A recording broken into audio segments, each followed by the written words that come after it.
चलिए देखिए भैया, रजोधर्म, रजोधर्म या इसी को बोलते हैं मासिक चक्र। क्या बोलते हैं? मासिक चक्र या रजोधर्म, जो भी कहिए। या इसी को मेंस्ट्रुअल साइकिल भी कहते हैं, पीरियड्स भी कहते हैं इसी को, और आर्तो चक्र भी कहते हैं। अब देखिए होता क्या भैया, मादा के जनन काल में क्या होता है?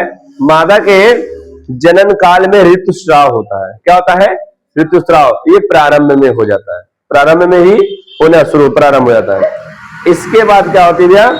इसके देखिए जब होती है प्रारंभ होता है तो उस पहली बार जब होगा, जब पहली बार ऋतुस्राव होगा उसे क्या बोलते हैं भैया?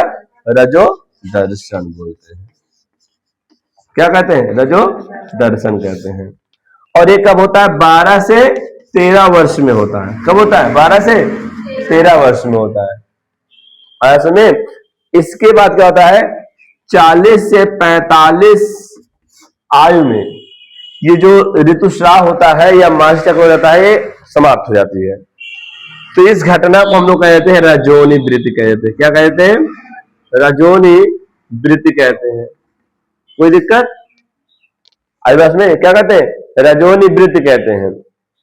अब देखिए इसमें लिखा है इस काल में अंडाशय से एक अंडाणु का क्या होता है? निर्माण होता है। एक अंडाशय से क्या होगा? हाँ। और बारी बारी, क्योंकि एक जोड़ी अंडाशय होता है। कितनी जोड़ी? एक जोड़ी। तो अगर एक महीने में बाएं वाले से अंडाशय से अंडाणु का निर्माण हो रहा है तो अगले मंथ में दाएं वाले से होगा। इतना समझ आया? अब देखिए होता क्या है। अब मासिक चक्र किसे कहते हैं? देखिए मादा के गर्भाशय में, या कह सकते हैं अंडाशय, यानी कह सकते हैं निषेचन ना होने की स्थिति में, निषेचन ना होने की स्थिति में जब मादा के गर्भाशय की दीवार, मादा के गर्भाशय की दीवार में क्या होते हैं? परिवर्तन होते हैं। क्या होता है? परिवर्तन होता है। इन्हीं परिवर्तनों को हम लोग क्या कह देते हैं? रजोधर्म या मासिक चक्र कह देते हैं। क्या कह देते हैं? आया सुने? यानी निषेचन ना होने की स्थिति में, निषेचन ना होने की स्थिति में मादा के गर्भाशय की दीवार में प्रत्येक महीने में क्या होते हैं? परिवर्तन होता है। इन्हीं परिवर्तनों को हम लोग क्या कहते हैं? रजोधर्म या मासिक चक्र कहते हैं। आया समझ इतना भैया? चलिए देखिए, अब इनको हम लोग क्या करते हैं? 3 भागों में बांटते हैं इनको। यानी कि जो ये मासिक चक्र है कितने भागों में बांटा गया? 3। पहला है भैया रजोस्राव प्रवस्था। कौन सा प्रवस्था? रजोस्राव प्रवस्था। रजोस्राव प्रवस्था। अब देखिए ये जो होती है रजोस्राव प्रवस्था, इसको इंग्लिश बोलते भैया मेंस्ट्रुएशन फेज। क्या बोलते हैं? मेंस्ट्रुएशन, मेंस्ट्रुएशन है।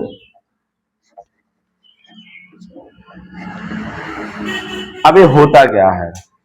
ये देखिए पर मंथ में होता है। प्रत्येक महीने में क्या होता है भैया? प्रत्येक महीने के प्रारंभ में रुधिर का स्राव होता है। क्या होता है? प्रत्येक महीने में क्या होता है? रुधिर का स्राव होता है। यह कितने दिनों तक चलता है? कुल 5 दिनों तक चलता है। कितने दिनों तक? 5 दिनों तक। अब देखिए इसमें होता क्या है? इसमें ऊतक द्रव्य होते हैं। क्या होता है? ऊतक द्रव्य होता है और श्लेष्मा होती है। क्या होती है? श्लेष्मा होती है। और इनके साथ क्या होता है? रुधिर होता है। रुधिर कितना होता है? 50 से 150 ml। कितना होता है? 50 से 150 ml होता है। अब बस में इस रजोस्राव में ऊतक द्रव्य होंगे, श्लेष्मा चिपचिपा टाइप कुछ पदार्थ होगा, और क्या होगा? और क्या होगा? बस इतने होगा ना उधर। अब देखिए होता क्या है? अब होता क्या भैया? इसमें इस जो रुधिर, इसके गर्भाशय में क्या होता है? एस्ट्रोजन और प्रोजेस्टेरॉन हार्मोन। भाई अंडाशय से क्या, कौन सा हार्मोन निकलता है? अंडाशय से प्रोजेस्टेरॉन और एस्ट्रोजन हार्मोन। यानी कि मादा के रुधिर में कौन सा हार्मोन होता है? एस्ट्रोजन और प्रोजेस्टेरॉन। इनकी मात्रा अत्यधिक कम हो जाने के कारण, इनकी मात्रा अत्यधिक कम हो जाने के कारण, समझ आ रहे हैं कि जो प्रोजेस्टेरॉन है और एस्ट्रोजन हार्मोन है, जब इनकी मात्रा कम हो जाती है तो गर्भाशय की दीवार सिकुड़ कर क्या होती है, नष्ट हो जाती है। सिकुड़ कर क्या होती है, नष्ट हो जाती है। यानी कह सकते हैं जब सिकुड़ती है ना, सिकुड़ कर भित्ति को छोड़ने लगती है आवास में और खंडित हो जाती है, और यही प्रत्येक महीने में बाहर आता है। आई बस में तो इतना समझाया। ये था रजोस्राव चक्र। रजोस्राव चक्र क्या होता है भैया, ये प्रत्येक महीने में होता है। क्या होता है, प्रत्येक महीने होता है। और ये कितने दिन 1 से लेकर दिन 5 तक चलता है। रजोस्राव कितने से चलता है, 1 से 5 दिनों तक होता है। इसमें कुछ ऊतक द्रव्य होता है और क्या होता है भैया, श्लेष्मा होती है और रुधिर होता है। रुधिर कितना होता है, 50 से 150 ml होता है। कितना समझा है। अब देखिए होता क्या है, मादा के रुधिर में प्रोजेस्टेरॉन और एस्ट्रोजन हार्मोन होती है।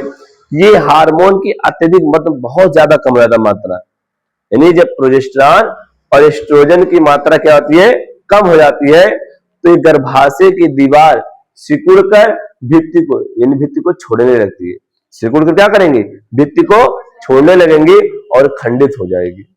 आज बस में इन्हीं सभी प्रवस्थाओं को हम लोग क्या कहते हैं, रजोस्राव प्रवस्था। इतना समझा है। चलिए अगला आएगा भैया पुटकी पूर्व अंडोत्सर्गीय प्रवस्था। यहां तक किसी दिक्कत भैया।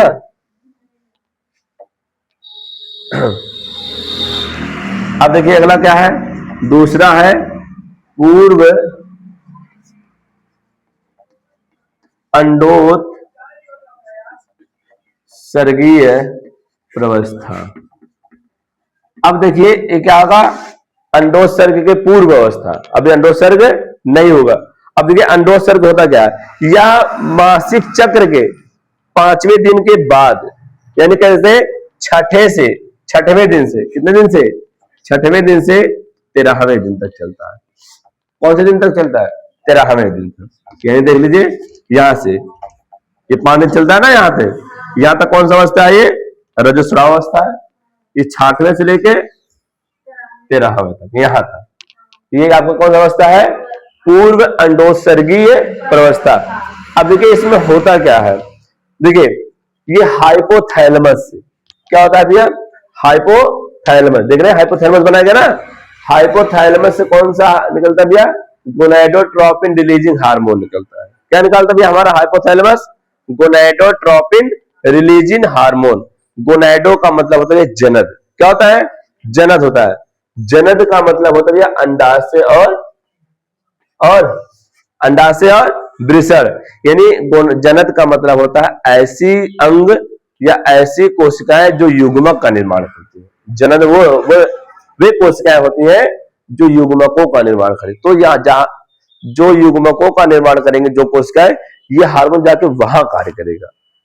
अभी बस में जो गोनाडोट्रोपिन रिलीजिंग हार्मोन ये हाइपोथैलेमस से निकल रहा है ना, ये जो गोनाडोट्रोपिन रिलीजिंग हार्मोन है ये वहीं जाके कार्य करेगा जो कोशिकाएं क्या करेंगी, युग्मकों का निर्माण करेंगी। अब देखिए ये निकाला, अभी निकालने बाद क्या किया, हाइपोथैलेमस में LH हार्मोन और FSH हार्मोन है। कौन सा हार्मोन है, LH हार्मोन और FSH हार्मोन है। अब देखिए ये पीयूष ग्रंथि है, पीयूष ग्रंथि के अग्रभाग से ये FSH हार्मोन निकलेगा। क्या निकलेगा, ये FSH हार्मोन निकलेगा। ये FSH हार्मोन का फुल फॉर्म होता है फॉलिकुलर स्टिमुलेटिंग हार्मोन, पुटकीय प्रेरित हार्मोन। हिंदी में कहेगा पुटकीय प्रेरित हार्मोन। ये जो पुटका है ना, हाँ बोलिए, अरे यहाँ देखो 2 हार्मोन है। ये FSH क्या भैया, फॉलिकुलर स्टिमुलेटिंग हार्मोन। ये जो फॉलिकुलर स्टिमुलेटिंग हार्मोन होता है इसकी हिंदी होती है ना पुटिका प्रेरित हार्मोन। यानी पुटिका को प्रेरित करेगा वृद्धि करके ताकि वो अंडाणु बना सके। अब देखिए बहुत सारे पुटिका है, प्रारंभिक पुटिका देख रहे हैं, अंडाशय के अंदर क्या होती है, प्रारंभिक पुटिकाएं होती है। अब उसमें इनमें से सभी पुटिका से उसमें से एक पुटिका वृद्धि करती है। एक पुटिका वृद्धि करके क्या बना लेती है, प्राथमिक पुटिका बना लेती है ना। प्राथमिक पुटिका क्या करती है, द्वितीयक पुटिका में बदल जाती है। ये द्वितीयक पुटिका में कैसे बदल दिया, लेयर बन रहा है। क्या बन रहा है, लेयर बन रहा है। अब देखिए अंदर की तरफ खाज बन जाता है, द्वितीयक पुटिका में क्या बनना शुरू होता है, अंदर की तरफ खाज, गुहा का निर्माण होने लगता है। और उसके बाद तृतीयक पुटिका यानी ग्राफियन, परिपक्व ग्राफियन पुटिका। कौन सा पुटिका भैया, परिपक्व ग्राफियन पुटिका। उसके बाद 13वां दिन तक देखिए क्या हुआ, परिपक्व ग्राफियन पुटिका यानी पूर्व, अब अंडोत्सर्गी के बाद वाली अवस्था होगी। कौन सी अवस्था होगी, अब ये देखिए यहाँ, अब देख लीजिए परिपक्व हो गया ना। अब परिपक्व के बाद क्या होगा, देखिए इधर देखिए 14वें दिन LH, अब FSH का लेवल क्या होगा, डाउन होगा। अब LH का बढ़ेगा। अब 14वें दिन क्या होता है, 13वें दिन तो ग्राफियन पुटिका परिपक्व, 14वें दिन क्या होगा, LH हार्मोन का प्रभाव बढ़ेगा। और बढ़ने के कारण क्या होगा, ग्राफियन पुटिका से अंडाणु बाहर आ जाएगी। इस घटना को हम लोग अंडोत्सर्ग कह देते हैं। आया समझ में, इस घटना क्या कहते हैं, अंडोत्सर्ग कहते हैं। आई बस में। और देखिए ये जो अंडोत्सर्ग की प्रक्रिया होती है मादा के अंडाशय में, ये शरीर के सामान्य ताप पर होता है, शरीर के सामान्य ताप पर होता है। और सुन लीजिए, लेकिन जब ये प्रक्रिया होती है अंडोत्सर्ग की, उस समय क्या होती है, मादा के शरीर की जो तापमान होता है सामान्य से कुछ ज्यादा हो जाती है, सामान्य से कुछ ज्यादा हो जाती है। और क्या होती है, श्लेष्मा की मात्रा बढ़ जाने के कारण, बॉडी में श्लेष्मा जो निकलता है ना रजस्राव के समय, श्लेष्मा की मात्रा बढ़ जाने के कारण क्या होती है, संभोग करने की इच्छा बढ़ने लगती है। आई बात में, क्या बढ़ने लगती है, संभोग करने की इच्छा बढ़ने लगती है। तो यहां तक आपको क्या था भैया। अब देखिए इसके बाद क्या होगा भैया, गर्भाशय में एस्ट्रोजन हार्मोन के कारण, अब देखिए ये मैंने कहा ये 14वां दिन हुआ कि नहीं हुआ, अंडोत्सर्ग कहां हुआ, 14वां दिन हुआ ना। अब जो एस्ट्रोजन हार्मोन होता है ना, मानते क्या होता है, अब एक खंडित हो जाएगा, अगर निषेचन नहीं होगा तो दीवार तो खंडित होगा। इधर की गर्भाशय की दीवार बनाए क्या, ये ऐसे जगह, अब उसमें ये जो गर्भाशय की दीवार बनाएगा, ये एस्ट्रोजन हार्मोन क्या करेगा, उनका पुनः निर्माण करेगा, जो नष्ट हो गया है उनका क्या कर देगा, पुनः निर्माण करेगा। आई बात सुनिए। अब सुनिए, अब यहां तक तो आपका पूर्व अंडोत्सर्ग। अब अंडोत्सर्ग के बाद, ये अभी तो घटना थी अंडोत्सर्ग तक ना, अब अंडोत्सर्ग के बाद क्या होगा, देखिए या जो यह हेडिंग डालते हैं, ये तो हेडिंग समझ में आई आपको लोग को, समझ में आई। अगला हेडिंग दिया इसमें, पश्च अंडोत्सर्गीय प्रवस्था।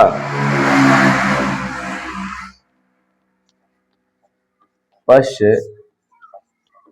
अंडोत्सर्गीय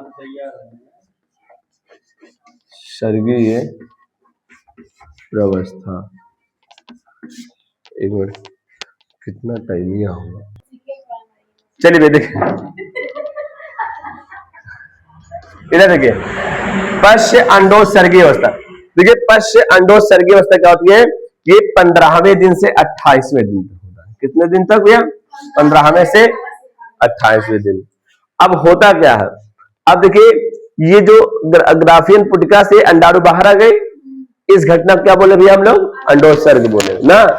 अब इसके बाद क्या होगा भैया, ये जो ग्राफियन पुटिका है या परिपक्व ग्राफियन पुटिका है, ये क्या किसे बदल जाएगा भैया, कार्पस ल्यूटियम में बदल जाएगा। आइबस में किसे बदलेगा, कार्पस ल्यूटियम में बदलेगा। कार्पस ल्यूटियम जो होता है भैया, किस हार्मोन का स्रावन करता है, प्रोजेस्टेरॉन एवं एस्ट्रोजन। ये एस्ट्रोजन क्या करती है, जो गर्भाशय की आंतरिक दीवार नष्ट हुई है उसको पुनः निर्माण करवाता है। क्या करवाता है, पुनः निर्माण करवाता है। आई बस में।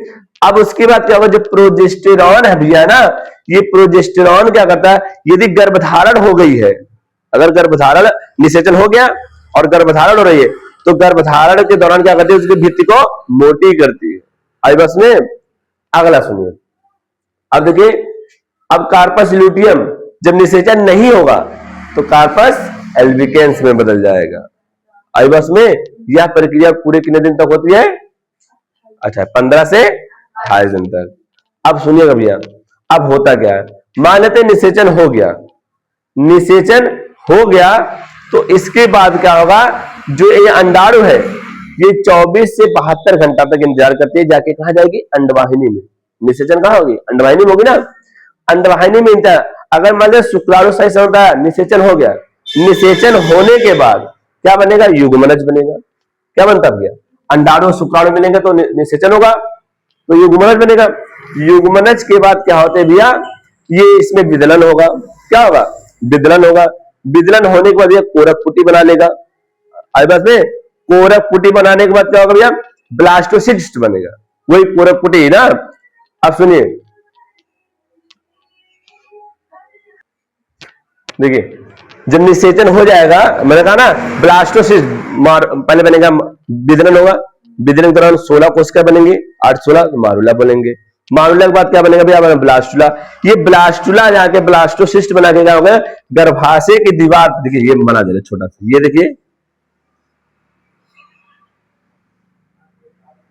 ये ना, यहां से सपने से पूरा प्रक्रिया हो गई है मान लेते ना, यहाँ गर्भाशय की दीवार पे आएगी ना, यहाँ पे ये यहाँ पे मान लेते ब्लास्टोसिस्ट है ना, ब्लास्ट। ये क्या करेगी, ये अंगुली के समान संरचना निकालती है। क्या निकालती है, अंगुली के समान संरचना निकालती है, जिसे बोलते कोरियोनिक बिलाई कहते हैं। क्या कहते हैं, कोरियोनिक बिलाई कहते हैं। ये कोरियोनिक बिलाई क्या करेगी, गर्भाशय की दीवार, देख रहे हैं ऐसे, गर्भाशय की दीवार भी ऐसे है। जो ब्लास्टोसिस्ट है निषेचन के बाद, ये मानते हैं गर्भाशय की दीवार है, एक कोरियोनिक बिलाई लगा, इसमें इसे धसा देगा ताकि एकदम कॉन्टेक्टली करे। और फिर कुछ दिनों के बाद क्या होगा, ये अपरा में बदल जाएगा। यही कोरियोनिक बिलाई आगे चल क्या बना, अपरा प्लासेंटा, जो माता के गर्भ से बच्चे के नाभि से जुड़ा होता है ना, एक पाइप जो संरचना होती है, इसी के थ्रू क्या होता है, मां से बच्चे के अंदर क्या होता है, पोषण यानी भोजन और ऑक्सीजन जाता है। जब गर्भ में बच्चा होता है तो अपरा के द्वारा क्या होता है, बच्चे में ऑक्सीजन और भोजन किसके द्वारा जाता है, अपरा के द्वारा। और अपरा से एक हार्मोन निकलता है, HCG, याद रखिएगा, ह्यूमन कोरियोनिक गोनेडोट्रोपिन। बस में ह्यूमन कोरियोनिक गोनेडोट्रोपिन, ये जो आजकल किट नहीं आती प्रेगनेंसी चेक करने के लिए, ह्यूमन कोरियोनिक गोनेडोट्रोपिन एक मार्केट में आती है, 40 या 100 रुपए का आती है, किट आती है प्रेगनेंसी चेक करेंगे। आप क्या करेंगे, जब अगर मान लेते हैं किसी को चेक करना है, किसी भी महिला को, वो अपनी यूरिन उस किट पे डाल देंगे और 12 घंटा लेकर रख देंगे रात भर। वो इसमें 2 लकीर होती है, अगर वो दोनों लकीर मतलब छू गई, एकदम लाल लाल शायद हो जाता है, अब मुझे ज्यादा नहीं पता। अब अगर लाल लाल दोनों रेड हो गई, यानी इसका मतलब क्या है, हाँ वो लेडी क्या है, प्रेग्नेंट है। बस में ये हार्मोन ही बताती है। और अगर निषेचन नहीं हुआ, निषेचन अगर नहीं हुआ रहेगा, तब जाके कार्पस ल्यूटियम कार्पस एल्बिकेंस बदलेगा, नहीं तो कार्पस ल्यूटियम कार्पस ल्यूटियम में ही बना रहेगा। आई बस में, तो इस तरीके से कुछ क्या थी आपकी